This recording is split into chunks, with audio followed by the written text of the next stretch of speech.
Many people talk about Genshin Impact teams as if there is only one option. What are you even doing if you're not running the optimal team? But of course, as most people know, many different team combinations are actually very strong and severely underrated and can extremely easily curb stomp every single piece of content we have in the game. So in this video, I'm going to take a look at the top 10 most overlooked, most underrated synergies in the game and hopefully inspire you to try them out and create some new ones for yourself. Welcome to Jello Impact, where we build and test every single character to help you decide who you want to wish for and build. Number 10 is going to be Chaska plus Cryo, specifically Shenhe or Diona. First of all, Chaska herself is quite underrated right now, with a lot of people choosing to skip her, arguably rightly so, for the Pyro Archon or Citlali in the next patch. However, in single target, she is one of the top damage dealers. And if you are using her in single target, her cryo teams, whether they be with Diona or Shenhe, are incredible in single target. They do tend to fall off a bit on AoE, but if you're playing Chaska, she already falls off a bit in AoE anyways. And used in single target, Shenhe and Diona, along with either Bennett Xiangling or Bennett Farina, are actually very comparable to her Auroron teams or her Farina Bennett Xiangling. For Shenhe, it's because Chaska infuses herself with cryo damage, and so she takes advantage of Shenhe's icy quills. So even though Shenhe's not buffing other cryo characters on the team and only Chaska, it's still a really cool synergy. And Diona provides a shield and an elemental mastery bonus buff with her Constellation 6, which means that Chaska's melted hits are going to be doing a good chunk more damage, and it's of course a bit more comfy with the shield, even though you don't generally need it. People are aware of this team though, and people generally still regard it reasonably high, so that's why it only makes number 10 on this list. In addition, the weaknesses it does have are true. You have to actually have Chaska and Shenhe and or C6 Diona, which you may not have, and as I said, it does fall off in AoE. Still, it's a great choice if you happen to have these units. Number 9, Emily with Pyro. I know, shocker. You're supposed to play Emily on a burning team. Wow, Jello, that's crazy. And I know I won't spend too long on it because obviously Emily's meant to be used on a pyro team, but I just would like to say that she does so much damage from off field with no field time, and she works on so many different team comps. As long as someone's doing pyro damage on your team reasonably consistently, Emily can slot on that team and make it good. She has a lot of free-to-play options, battle pass options, standard banner 5-star options with Jadewing Spear, and her signature weapon, should you happen to go for it, makes her an absolute monster of a DPS. But everyone knows this. Why is she on this list? Well, my Emily Arlecchino teams often have the most consistent and best performance. Emily Linny, Emily Yoimiya, Emily Hu Tao is surprisingly powerful. You wouldn't think to play Hu Tao in anything other than a vape team, but because of the strength of the raw damage of Emily, it's very powerful. Klee or teams that use Bennett Xiangling. I do Raiden National with Emily instead of a Hydro, and you get some aggravates here and there. And overall, no matter who it is, Emily ends up being a top option for that team as long as someone's doing Pyro. I wouldn't be surprised if with the addition of Mawika that we consider Emily the best Dendro character. I know that's a bit of a crazy thing to say, but I think people really underrate this character.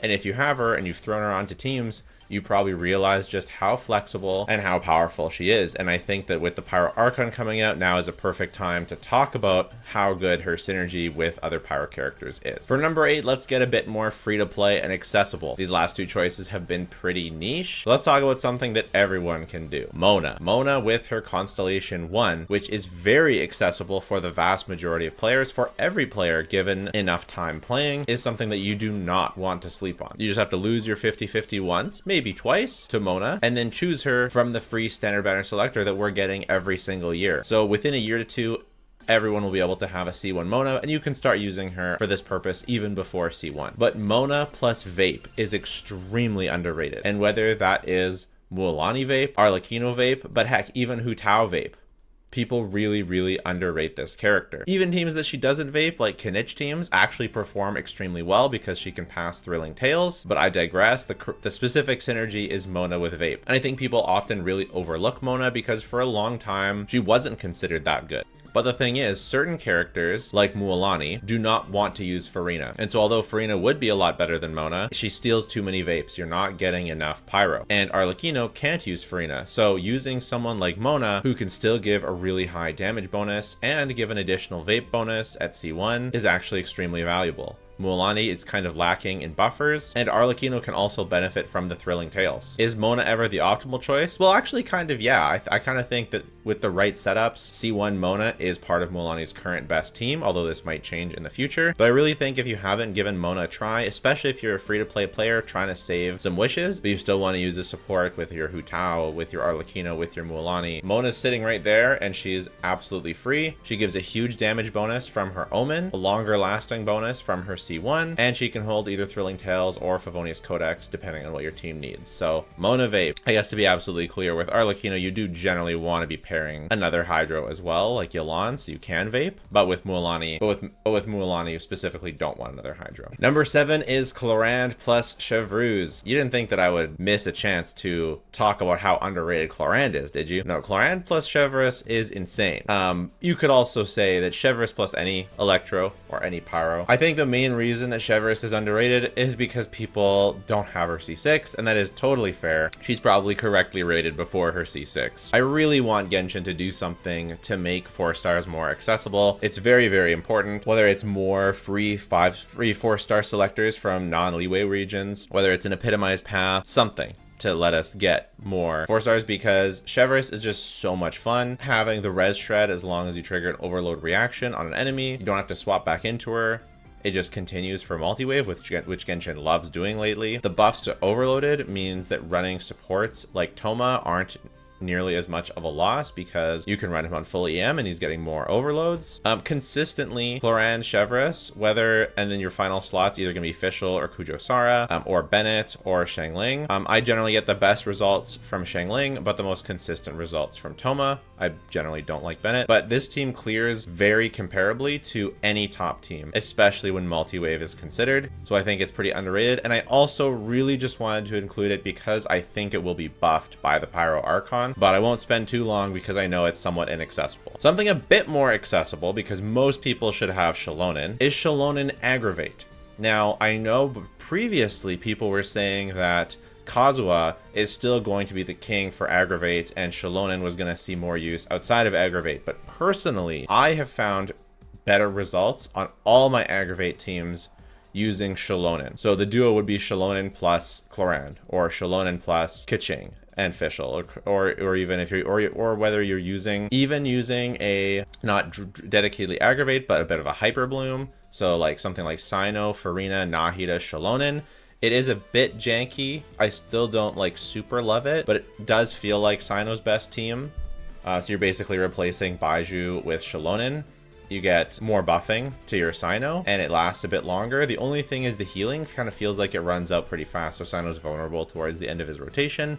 And if you can't finish his rotation, he's a bit short on energy. Sino mains, I'd love to hear your thoughts on him specifically, but generally Xilonen plus Aggravate, whether that's Clorinde, Keqing, or whoever else, I actually think it was a buff to Aggravate. I think Keqing can use Kazuha a bit better, but especially longer field time characters like Clorinde, Sino, I think it's basically mostly the ease of use. Like technically on paper, Kazuha still should be the best, and if you need grouping, obviously it will be the best because he has that personal damage as well, but it's the longer lasting buff just makes it so that for most players you're going to get more consistent uptime on all of your buffs and debuffs, and the fact that you don't have to swirl each enemy does give her some advantages over Kazuha in AoE. Like sometimes Kazuha's swirl might miss an enemy, like you have to hit all of the enemies on the field with Kazuha's swirl to get the res shred, whereas you only need to do it on one enemy with Xilonen, and then all the enemies around get hit. So as long as your character has AoE, like Clorinde has AoE, they don't all need to be grouped up. They don't all need to be hit by Kazuha's skill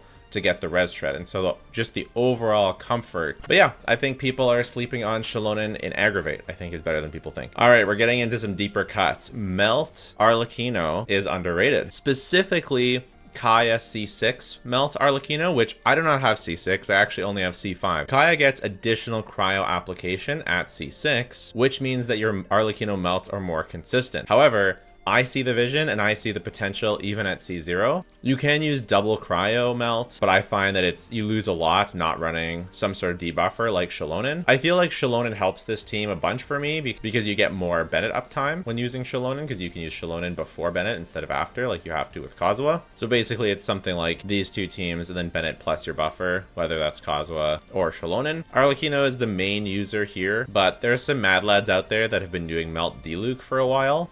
I don't think Melt Tu Tao is going to be as consistent, but I also think that this archetype, the Melt archetype, could improve with Moika and or Citlali. So whether that's Moika replacing Arlecchino as a DPS or Citlali replacing or adding to Kaya as your cryo, I think this is a team that you're going to want to have your eye on. Try it out if you have it and keep an eye on for the future, especially if you have C6 Kaya. If you have C6 Kaya, it'd be a crime not to try this. Number 4 is Yunjin plus Shallonen, and this is mainly with either Chlorand or in particular Arlecchino as your final slot. One thing people don't always consider is that Geo Resonance is really, really strong. Damage dealt increased by 15% from Geo Resonance. That's a pretty solid bonus. Unfortunately, it requires you to keep the crystallized shield around to get the Geo Resonance. So it's not crazy good, but I really think no one's talking about Yunjin at all. I mean, it makes sense. Yunjin's buff isn't crazy high and it needs to be on normal attacking characters like Chlorand or Arlecchino. Another one would be Ayato, right? This is a team you consider, Shallonen plus Yunjin with Ayato. It's not the best hidden Shallonen synergy that we have on this list, but it is definitely an underrated run. And if you're one that likes Yunjin, if you like this character, I definitely think that the Shallonen Arlecchino or Shallonen Chlorand variations are really, really powerful. Arlecchino, you'll probably want to use Bennett